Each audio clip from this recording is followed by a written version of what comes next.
Sa pangalawang pagkakataon, magagamit ko na rin uli yung aking pressure cooker. Hindi lang to pressure cooker pero pwede ito sa ibang luto.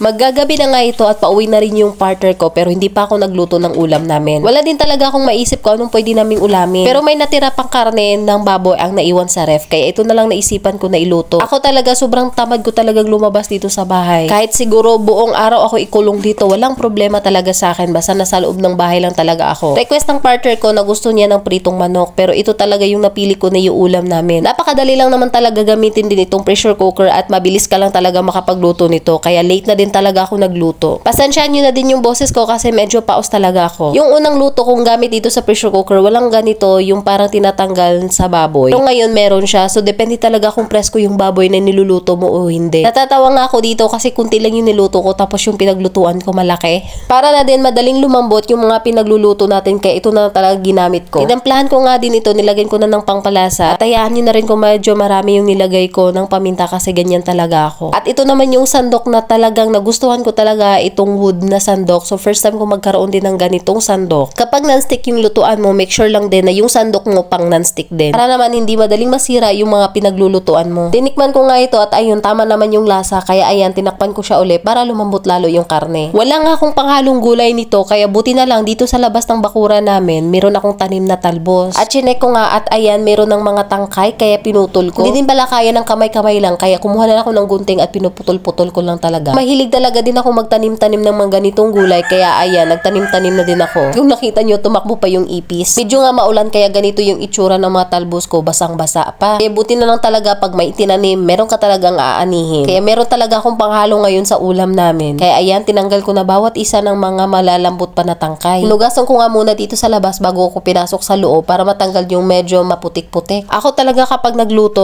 kung ano lang talaga meron sa bahay, yun lang talaga yung mga pangrikado ko. Buti na lang talaga dito sa inuupahan namin, medyo malawak yung bakuran kaya ayan, nakapagtanim-tanim ako. Buti na lang talaga meron akong tinanim dito sa bakuran namin at ayan, meron akong panghalo sa niluluto ko ngayong sinigang. First time ko lang din naman tong gawin na ang halo sa sinigang ay talbos ng kamote. Napapansin nyo dyan sa luto ko, wala talagang masyadong halo kasi nga hindi nga talaga ako lumabas kasi sobrang tamad ko talaga. Kaya kung anong meron lang talaga dito sa bayo lang talaga niluluto ko. Buti lang talaga masarap akong magluto. Chares. At dahil gulay lang naman yung nilagay natin, pinatay ko na yung apoy dito at tinakpan ko na. Mabilis lang din naman tumaluto. At ayan na nga, dumating na yung partner ko at hinain ko na yung niluto ko kanina and alam nyo ba, sobrang sarap nito. Kahit first time ko mag-try na talbos ng kamote ang ilagay sa sinigang, napakasarap din pala. At ayan, alam nyo na, available sa ating Yellow Basket.